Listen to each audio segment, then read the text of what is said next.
This week our theme is the colour green, and I'm hoping that you can feel free to interpret that in all sorts of ways.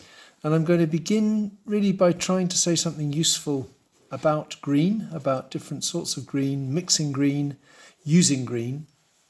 And I've assembled 5 tubes of paint here, and I'm going to talk about each of them a little bit that I know, and draw out some characteristics of the different versions of green. So this is Viridian, and this is when you paint in the studio, that's the green that I supply you with. And it's a very cool green. With each of these colours, I'm going to add a bit of white, which can be quite helpful in letting you see the characteristic of the colour. I think Viridian is quite strong, actually. So we've got the question of the characteristics of each of these pigments. Viridian is a cool green, by which I mean it's more towards the blue end of the range, and I think it's quite a powerful colour. The next one I don't know very well is Windsor Green, and from what I can see, it's quite like Viridian. It may not be quite as cool or quite as powerful. And as I say, I'm adding white just so that you can see the nature of that colour. And I think, I don't know how it's appearing on the camera, but certainly to my eye, it looks very like the Viridian. The next one is Terra Verta, green earth. And this I know as probably a slightly warmer green, but also a much weaker green. It's a much less saturated colour. Terra Verta obviously means green earth. So it's an earth green, and you can see when I add white to it, it's almost looking a little bit grey. Terra Verta was traditionally used as a ground for portraits. So artists would cover the canvas with Terra Verta, green earth, and then paint, when it was dry, paint warm flesh tones into it. And it would act as a kind of contrasting, a contrast to the warm flesh tones. I'll come back to that. The next one is emerald green, which again I don't know very well. And it almost looks as though it's got white in it. And I do know that if we were to mix cerulean blue, that is a green blue, with lemon yellow, then we'd get a pretty good emerald green. So it's a cool green as well. I don't know how well you can make the comparison, but if I compare it to Viridian or the Windsor, it looks like it's got a bit more yellow in it. I imagine if I mixed some lemon yellow into Viridian, I'd get the emerald. And the last one is Sap Green, which you can see is warmer. That looks in a way a lot more botanical, doesn't it? It looks more of a sort of earth green. But if I add some white to it, I think you're going to see that it's a stronger colour. You can see its yellowness there, really. So that's 5 greens that I've set out there. And I've added white just so that you can see, particularly with the darker ones, what sort of a colour they are. And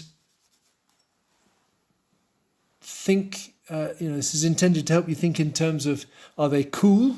I've put the cool ones at this end, and I've put the warmer sap green at that end. In the middle, I've got the weaker. So we're thinking about the temperature of the colour, and also its saturation, its intensity. I'm going to now lay out, I'm going to make a green from some ultramarine and some lemon yellow, and I'm then going to modify that green. I'm going to use that as a base colour, a little bit like the article that I'd sent you a link to from the Jackson's blog about starting with a base green from a tube or making your own green and then modifying it in different ways, particularly with landscape in mind, to get a variety of greens. So I've made a base green from ultramarine and lemon yellow. And I'll put that there, and I'm now going to modify it in a yellow direction by adding particular yellows to it, and in a blue direction. And we'll perhaps compare some of those colours with the tubes of paint at the top. So my base green, I'm going to mix it with some lemon yellow. So let's try that.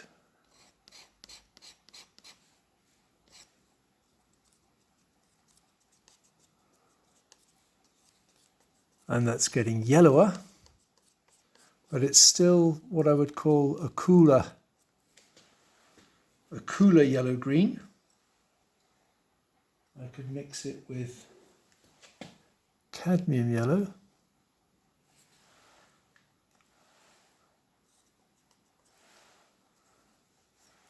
I'll label all these and print it off.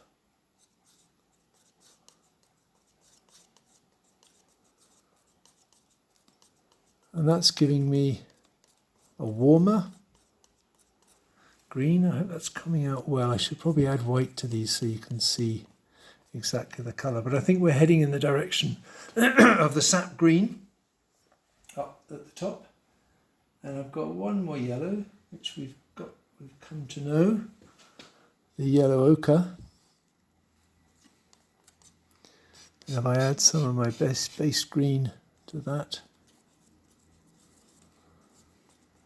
we get an almost brown green. So and I'll come on to this, we're painting a landscape. I think these various warm greens are going to be useful to me. I'll add a bit of white to them as well to see if that will clarify the quality of their colour.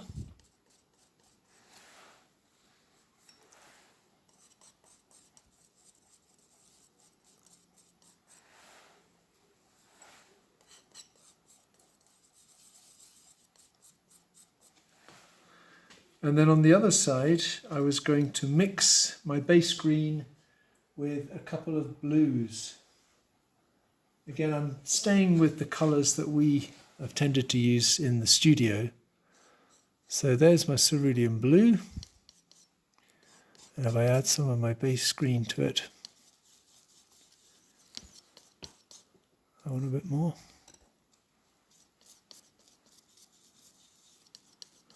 I'm getting a cooler green. That's probably the coolest green that I can make from my base green using the cerulean blue. And I think if I added white, it would start to look a bit like the emerald. Let's try that. It's not quite as cool as the Windsor or the Viridian, but it's definitely cooler than these ones that I've mixed with the yellow. And here's the ultramarine on my base. So what am I going to call that? Am I going to call it? It's a warm blue-green. There we go. That's cleared up nothing by saying that. Okay, so that was the base green, working out in different directions. And I'd like now to explain or relate some of these mixtures to some of the paintings that I've been working on recently. give them a role in different palettes. Actually, before we go on to applying this to paintings, I should give you the usual reminder about the colour wheel, colour theory. I've been talking about mixtures, but I've been working really with fairly strong colours. But I need to make the point about the business of the colour wheel and complementary colours being the colours that are opposite each other on this artificial arrangement of colours. And we're working with green, and of course across the colour wheel from green is red.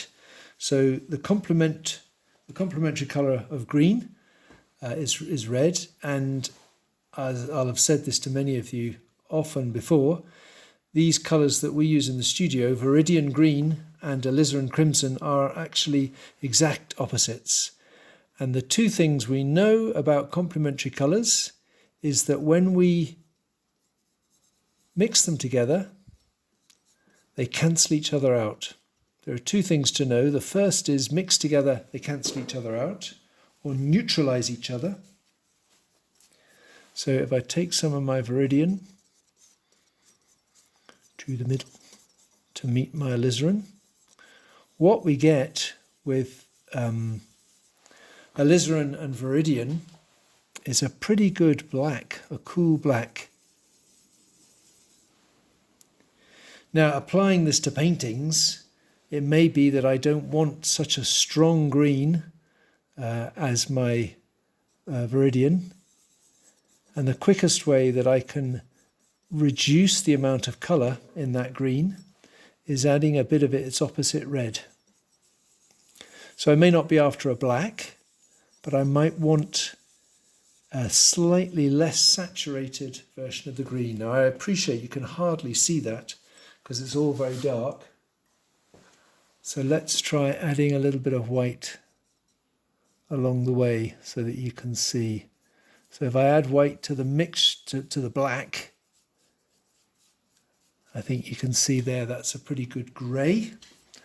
And as we mix it to these points here, we're hopefully going to see a bit more green in each of them.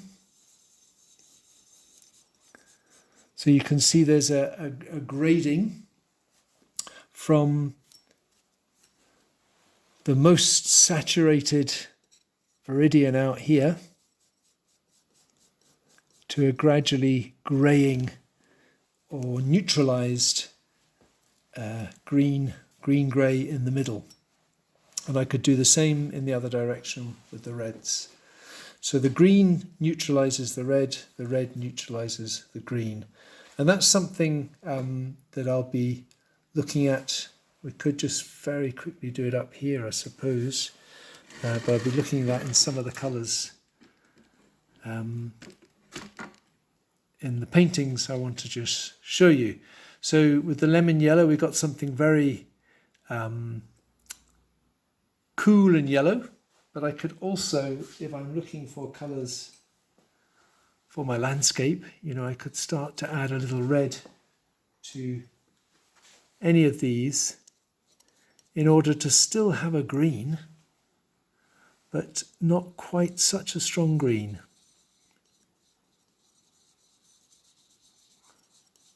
So I think it would probably be more valuable to spend the time illustrating that now with some paintings. So let me set up for that.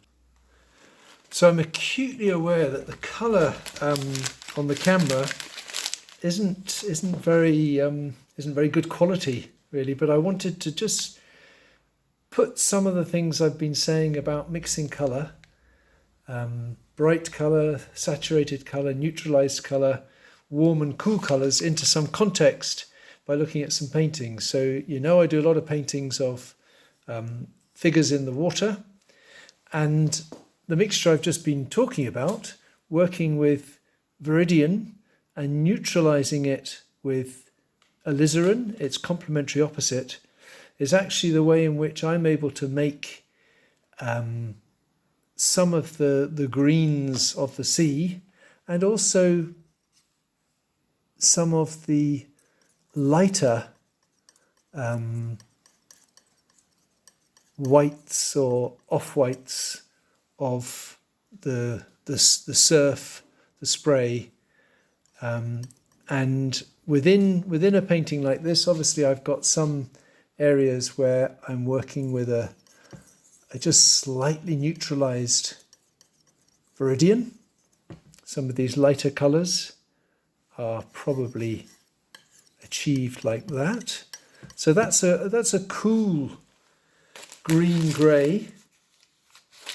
But in order to balance that, there are areas down here you might see with, it almost looks like a cream mixture.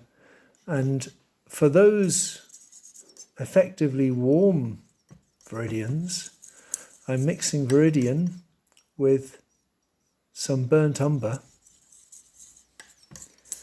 And that's giving me, as I say, a warm, that's not quite as warm as what's there. So I'll go a little bit further.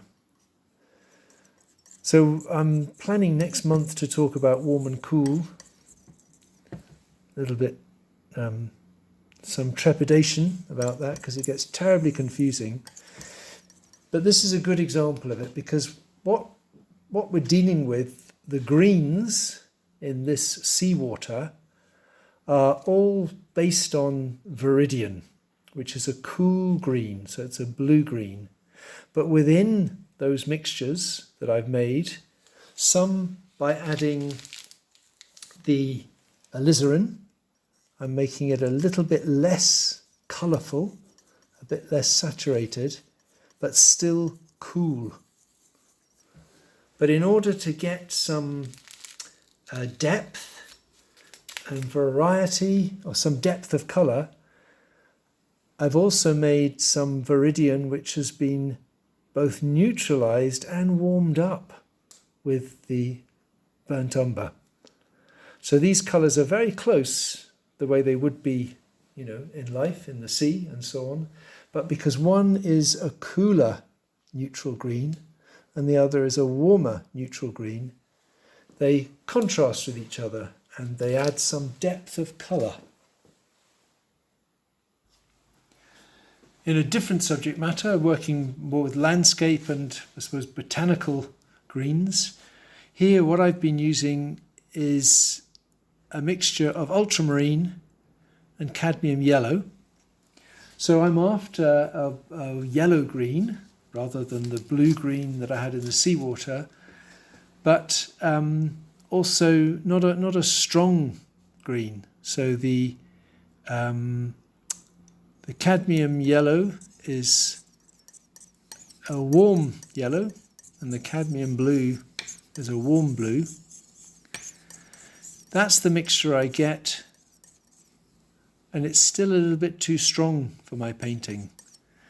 Or perhaps to put it differently, I don't think it's warm enough. I'll add a little bit of white just so you can see. And I think it's too sharp, or well, too cool. So I would also add a bit of orange to that. And most of the greens in this particular painting are a combination of cadmium yellow, ultramarine, and a bit of orange. So as some of these colours get lighter, on the whole they get a little bit warmer as well. So some of those lighter mixtures have got more orange and more yellow. And in between them, you might see other areas really of browns and oranges. And that's because working with this landscape palette, in order to, again, bring out some depth of colour, I've not only got warm greens, yellow greens, but I've also got even warmer browns and oranges in order to give that depth of colour. So I've got the, well, I might call it the obvious colour, but then I've also got between those obvious colours contrasting warmer, contrasting complementary effects to add some depth of colour. Well, I do hope my last statement hasn't added confusion to what is a confusing business colour. You know, I attempt to make things very simple so that they're clear, but colour is complex and can sometimes sound contradictory in its explanation. But just one more example. So we've got this red dress catching the light from the window, and really it's the green light in the window that makes that red sing out.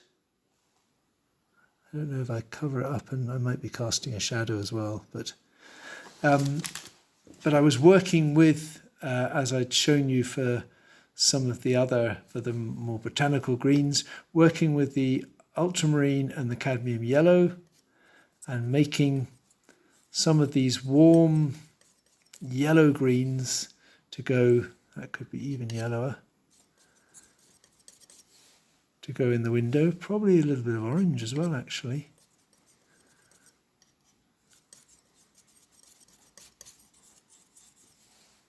That's more like it. And then with the dress, again, an example of, for the dark areas of the dress, neutralizing some alizarin with a bit of Viridian. Maybe there's a bit of white in there. And I think a bit of orange to get some of the darks of the dress, because it is even in the shadows, it's a very colourful effect. And then for the lighter reds, taking some of the alizarin and then adding the cadmium orange to give it its warm, brighter quality. So I think that's, in a way, a nice example to be thinking about contrasting opposite colours. So I'm always doing this. When I talk about a colour wheel, I say there are two things about complementary colours. You mix them together, they cancel each other out. And I always forget to say the second thing, which is when you put them side by side, they liven each other up. So what's making the red, the light red in the dress sing is the green next to it in the background. But it's of course more complicated than that. It's also some of the green which has neutralized the dark areas of the dress, is adding a light-dark contrast, but also a hint of green against a brighter red. And similarly, you know, the variation in some of the greens is also adding some depth of colour. So I'm going to stop there. I hope that I've said some things that are useful. I've left it completely open to you how you want to work with this theme, but I'm hoping that as a result of me starting the conversation on colour, that as you choose your subject and as you endeavour to mix the colours that are appropriate to your subject, and also think about how you want to use them, how you want colours to affect each other, whether you even want to have a kind of more symbolic quality to your painting. And I've talked a little bit about that in the email, the ways in which we interpret green and experience green might also be a direction that you'd like to follow with the work that you produce. So I look forward to seeing some ideas on Monday. Maybe you could do some pastel sketches or watercolour sketches. And as I say, we'll have a conversation during the week on how you might mix green and how you might use it. All right, see you tomorrow then.